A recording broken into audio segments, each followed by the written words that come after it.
Hello guys, magluto tayo ng ginataan na tulingan na sinalmon guys. Ayan yung lutuin natin. Yan yung sinalmon ko guys. Abangan mamaya guys sa... Ito pang ulam lang namin to Pang ulam lang namin yan. Kasi gusto ng kasama ko maggata daw ako. Ay, marami naman kaming gata dito kaya lutuin na. Kasi nagsipag siya. Kaya nagsipag siya nagkagod. Kaya... pagluto natin siya ng ginataan na sinalmon. So, ang ating ingredients ay eto guys. Ayan yung ating kakanggata. Ayan yung ating panakot guys. Oh, makikita nyo. Wala akong sibuyas, no? So, yan lang ang ilagay natin. So, let's go! Magluto na tayo. Ito. Basta may luya. Unahin ko talaga ang luya. Igisa natin. Pwede naman siyang hindi igisa, pero pagkakaroon, igisa muna natin. Sunod na natin yung ating, guys, meron pa palang luya. Ganyan ako magluto. Luya, tapos sunod na natin yung ating bawang.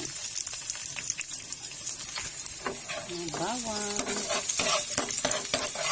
Pag lumabas na yung kaluluwa ng bawang, guys, ilagay mo na yung ating kamatis. Ito, kamatis guys. Kunti lang. Kaluluwa ng kamatis. Lakasan natin yung apoy. Okay. Lakasan natin.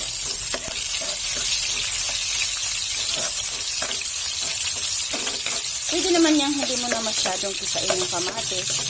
Ako kasi minsan, pag nagluluto, lalo pag yung gisa-gisa sa kamatis, gusto ko yung lamog na yung kamatis. Pero ito, itong recipe na to, pwede na hindi.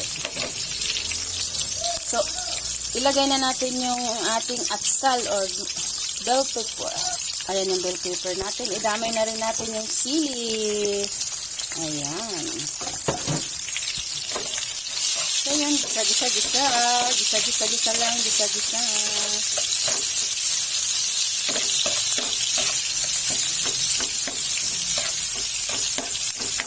Gisa-gisa lang. Saka pwede na natin ilagay yung ating sinalmon. Ayan. Kunti lang. Pang-ulam lang kasi ito guys. Kunti lang. Pang-ulam.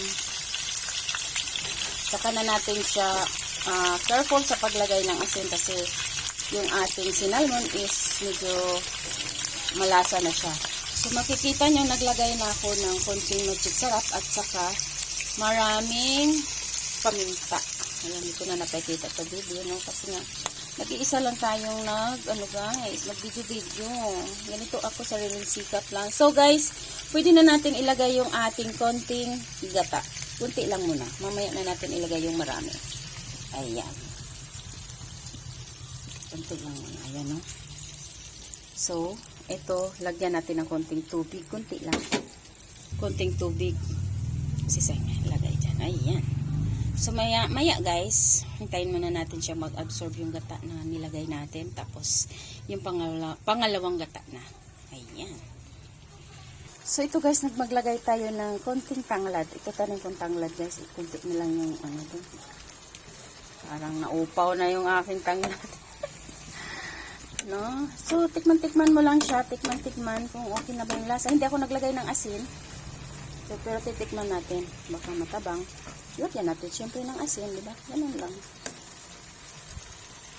So, guys, matabang siya. So, lagyan natin ng konting asin. Wala kasi akong patis eh. Guys, so hello guys. Ayan.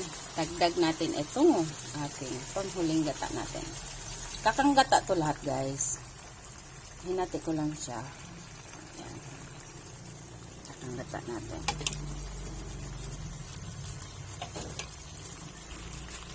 Ayan o. Wow. Hindi na ako naglagay ng suka guys kasi nga diba nga to, sinalmon. Hindi natin lagyan ng suka kasi yung ating sinalmon guys is meron na yung suka. So tikim-tikim lang naman tayo niyan. Kasi pagkakulo niyan, after makulo niyan, ilang minuto na lang, pwede na yan. Ayan, yung ating ginataang sinalmon na parit. So, ayan, luto na. Thank you so much for watching po. God bless sa lahat.